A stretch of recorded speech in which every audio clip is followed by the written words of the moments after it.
Good morning, dear modern stars. Students, today I will explain the rest topic of chapter 13. तो बच्चों आपका जो chapter 13 है, part जो आपका अध्याय 13 है, हमारा भारत। ओके, तो इसके जो जो भी लाइंस अभी इसकी बची हुई हैं, जितना चैप्टर बचा हुआ है, तो उसको आज मैं आप लोगों को पढ़ाऊंगी। Okay, so student, firstly you will read. सबसे पहले आप क्या करेंगे, जो वन पैराग्राफ आप लोग रीड करेंगे। तो सबसे पहले कौन रीड करेगा क्लास में? Okay, 1 minute. Yes, what's your name? Yes बेटा। ओके, सबसे पहले लास्ट डे मुझे लग रहा देव ने नहीं पढ़ा था। सो चलिए स्टार्ट रीडिंग। आप जो है भारत संस्कृत से लेकर के अक्षुण्ण बनी रहे, यहां तक आप पढ़ेंगे। ओके ओके, तो स्टार्ट करिए।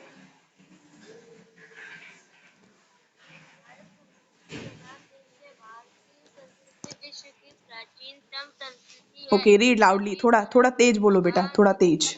यस।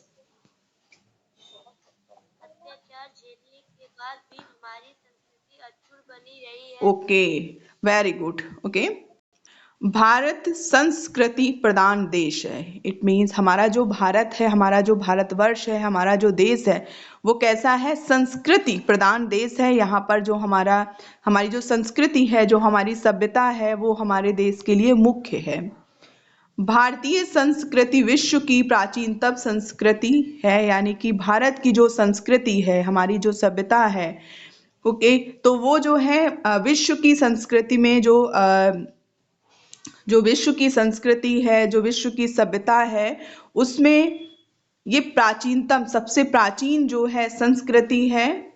लंबी पराधीनता, पराधीनता मीन्स हम किसी के अधीन रहे थे, यानी कि लंबी गुलामी के बाद, एक लंबा समय गुलामी में बीतने के बाद, पराधीनता में बीतने के बाद, लंबी पराधीनता के अत्याचार झेलने के बाद, यानी कि हमने जो है गुलामी झेली है, हमने बहुत कष्ट सहे हैं, हमारे देश के देशवासियों ने। ओके, तो एक लंबी पराधीनता के अत्याचार को झेलने के बाद भी हमारी संस्कृति, इट मीन्स हमारे देश की जो संस्कृति है, जो हमारा कल्चर है, जो हमारी सभ्यता है, जो हमारे ट्रेडिशन है, जो हमारी परंपराएं हैं, अक्षुण्ण बनी रही हैं, यानी कि आज भी वो हमारे साथ हैं और हम उनका अनुसरण करते हैं, और वो हमारे समाज में अभी भी जो है व्याप्त है, यानी कि संस्कृति, जो हमारे देश की जो संस्कृति है, सभ्यता, वो कहीं नहीं गई है और वो आज भी हमारे बीच में है। Next. Yes, what's your name? Okay, Abu Shama, start reading.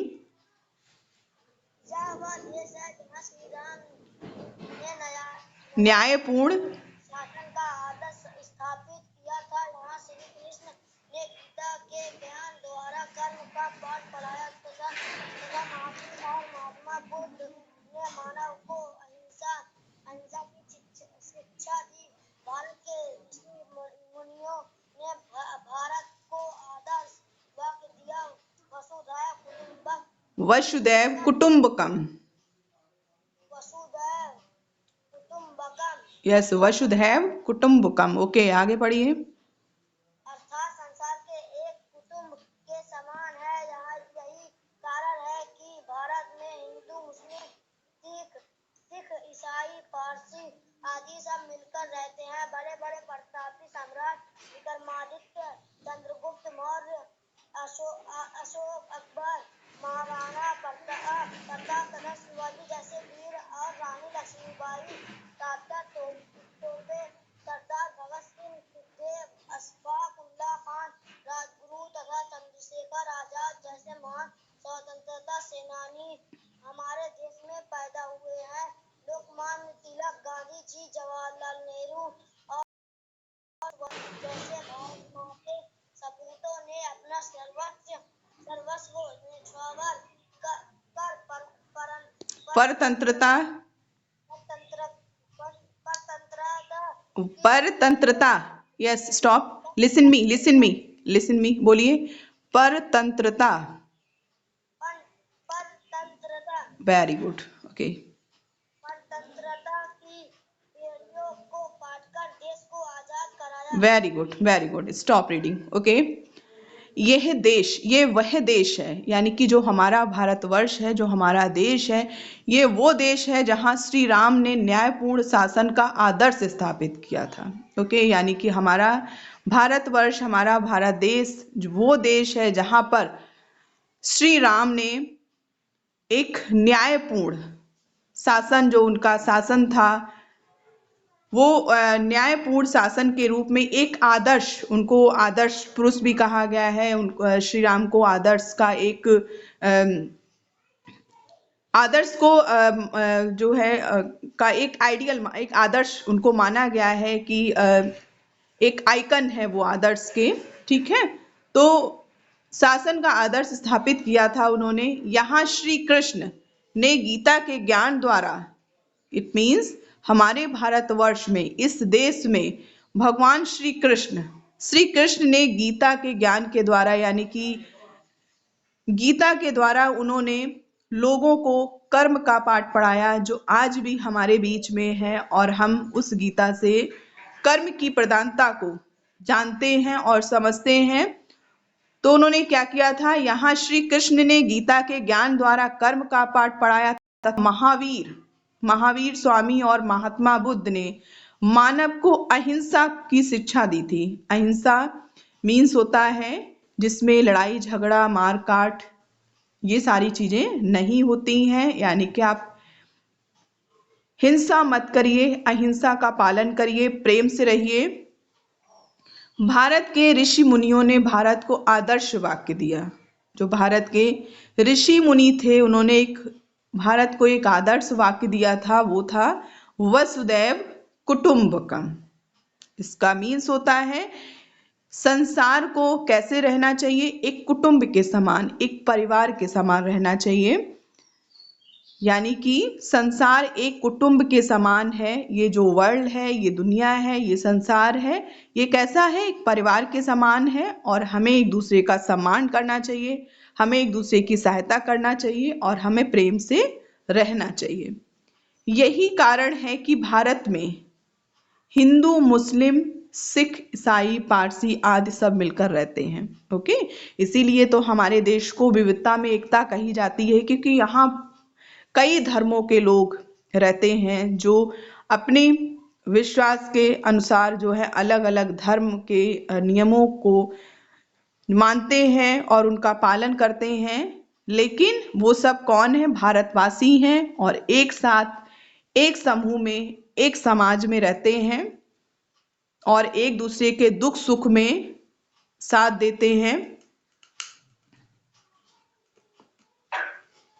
Okay बड़े बड़े प्रतापी सम्राट यहाँ पर बहुत ही प्रतापी यशस्वी यानी कि बहुत ही बहादुर प्रतापी राजा हुए सम्राट हुए जैसे विक्रमादित्य चंद्रगुप्त मौर्य अशोक अकबर महाराणा प्रताप शिवाजी इनकी वीर गाथाएं आज भी याद की जाती हैं और हमें पढ़ने को और सुनने को मिलती हैं जैसे वीर और रानी लक्ष्मीबाई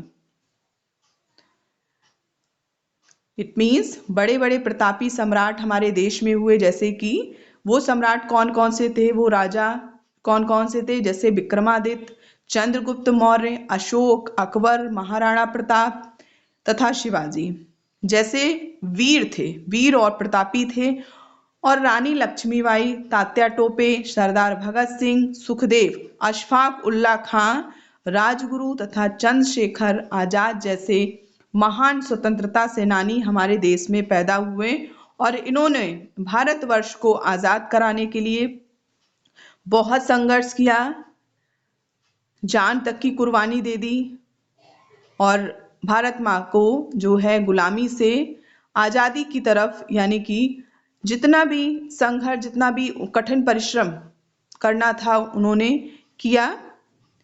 लोकमान्य तिलक, गांधी जी, जवाहरलाल नेहरू और सुभाष चंद्र बोस जैसे भारत माँ के सपूतों ने अपना सर्वस्व न्यौछावर कर परतंत्रता की बेड़ियों को काटकर देश को आजाद कराया।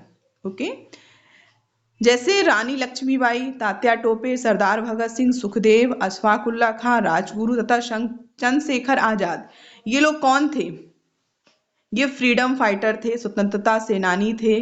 और स्वतंत्रता सेनानी क्यों थे? क्योंकि इन्होंने भारत माता को गुलामी की बेड़ियों से आजाद कराने के लिए जो है लड़ाइयां लड़ी थी, इसलिए इनको सेनानी भी कहा जाता है। तो ये हमारे देश में पैदा हुए थे और इन्होंने भारत माता को आजाद कराने के लिए अपनी जान तक को न्यौछावर कर दिया था। लोकमान्य तिलक, गांधी जी, जवाहरलाल नेहरू और सुभाष चंद्र बोस जैसे भारत माँ के सपूत मीन्स होता है उनके पुत्र, क्योंकि भारत हमारी जन्मभूमि है। ओके, तो इसलिए जन्मभूमि है, जहां पर हमारा जन्म हुआ है, तो वो हमारे किसके समान है? माँ के समान है। तो हम उनके कौन है? सपूत हैं, यानी कि पुत्र पुत्री हैं, उनके बच्चे हैं। जैसे भारत माँ के सपूतों ने अपना सर्वस्व मीन्स होता है सब कुछ, न्यौछावर कर दिया था, यानी कि सारा सब कुछ छोड़ दिया था, त्याग दिया था। किसके लिए? भारत माँ को, भारतवर्ष को, अपने देश को परतंत्रता यानी कि जो गुलामी की बेड़ियां थी उनसे आजाद कराने के लिए, देश को आजाद कराने के लिए उन्होंने सब कुछ अपना न्यौछावर कर दिया था, सब कुछ अपना दान कर दिया था। ओके,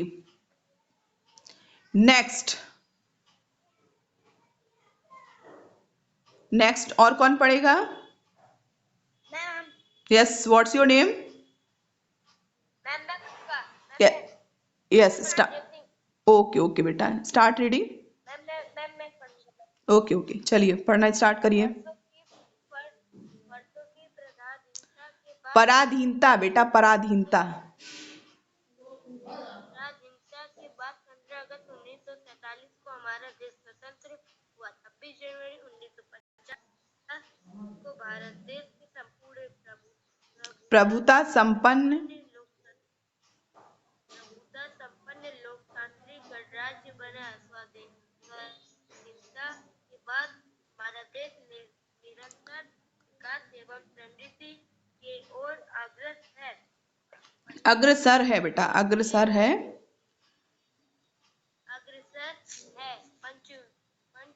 पंचवर्षीय योजनाओं के बाद भारत का रूप ही बदल दिया है। देश ने उद्योग, कृषि विज्ञान एवं परमाणु शक्ति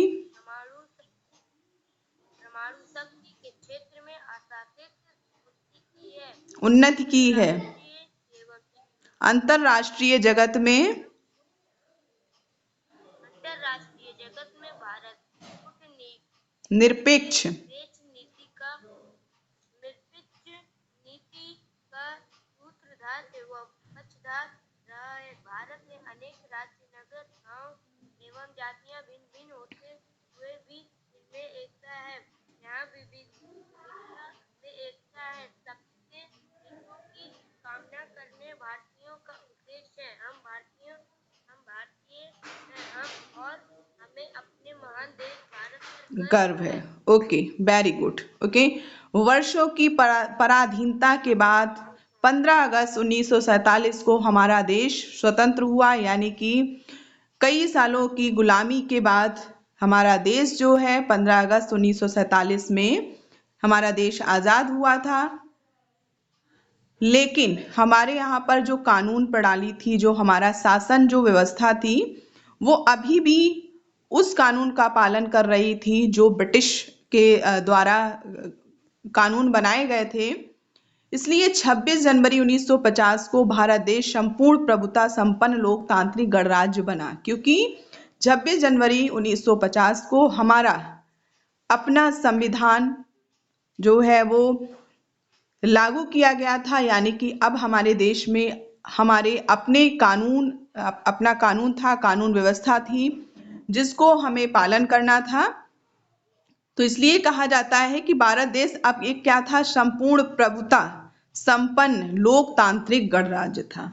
लोकतांत्रिक मीन्स जनता के शासन वाला, क्योंकि हमारे देश में जो है कहा जाता है कि यहाँ पर डेमोक्रेसी है, प्रजातंत्र शासन है, क्योंकि हम अपने प्रधानमंत्री को, राष्ट्रपति को, ओके, तो प्रत्यक्ष और अप्रत्यक्ष रूप से जो भी यहाँ पर सरकार को संचालन करने वाले जो भी कैंडिडेट प्रतिनिधि चुने जाते हैं, वो उसको हम प्रत्यक्ष और अप्रत्यक्ष रूप से चुनते हैं। इसलिए हमारा देश जो है वो प्रभुता संपन्न लोकतांत्रिक गणराज्य बना, यानी कि अब हमारे देश में सॉवरेनिटी यानी कि स्वशासन, यानी कि अब हमारे देश में कोई भी विदेशी हमारे किसी भी मामले में हस्तक्षेप नहीं कर सकता था।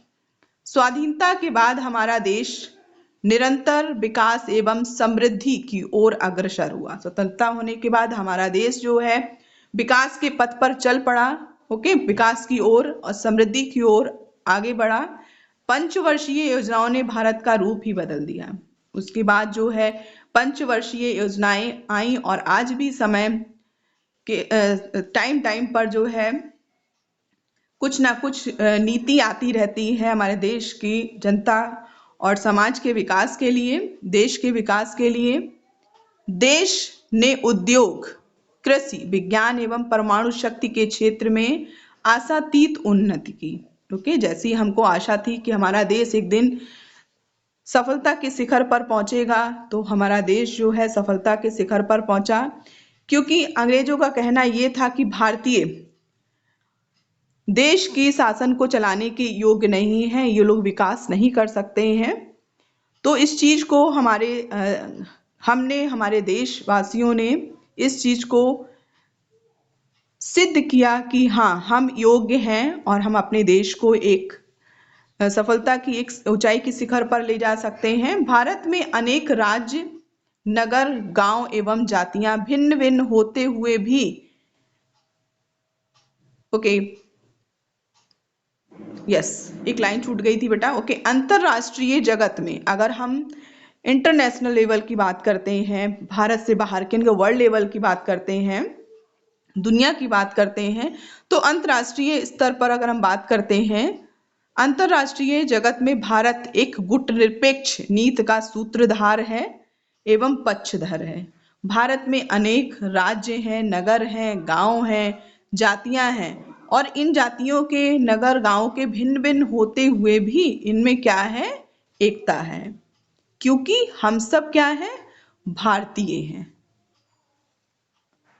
यहाँ विविधता में एकता है। ओके, यहाँ पे बहुत सारी बोलियां बोली जाती हैं, बहुत सारे धर्मों को पालन किया जाता है। कई देश हैं, कई रंग रूप हैं, कोई गोरा है, कोई काला है, कोई छोटा है, कोई बड़ा है, ओके, यानी कि कोई स्त्री है, पुरुष है, बच्चे हैं, कोई हिंदू है, मुस्लिम है, सिख, ईसाई है, भाषाएं बहुत तरह की हैं, बोलियां बहुत तरह की हैं, लेकिन फिर भी क्या है, एक हैं, क्योंकि हम कौन हैं, भारतवासी हैं।